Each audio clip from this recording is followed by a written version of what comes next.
The idea of it being a giant mirror was because it's really her examining herself.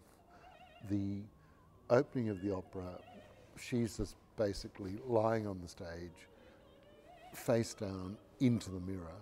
She can't pay her bills anymore, so people have come to take away some of her possessions. Possibly the chandelier is even going to be broken up and taken away.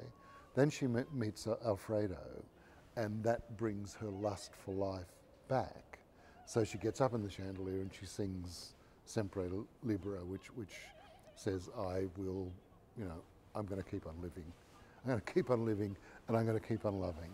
And that's the, so that was the sort of start of it. And also because the whole of the opera is a kind of a reflection of a certain area of society, the idea of it being a mirror, but not a beautiful, clean, clear mirror, but a rather kind of decayed, decrepit kind of mirror, seemed to us to be an important sort of metaphorical thing to put into the production.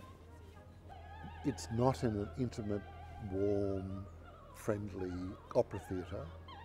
It's outdoors, so I think a lot of what we do has to be part of that world, which is, Sydney and the Sydney Harbour, and the people who are lucky to live on the edge of the harbour and have fabulous chandeliers and have yachts arriving with their party guests.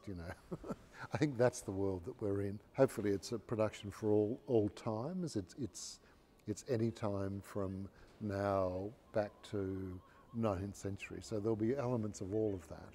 A lot of who the characters are and how they're presented to us is through the costuming, which Tess Schofield has done. And what she's done, which I think is remarkable in the colours and the shapes, are elements that will work from a distance on a big platform. And I think that's a really hard thing to do. And I don't think my challenge is the hardest one. I think the hardest probably is Francesca's and the performers to fill such a vast space.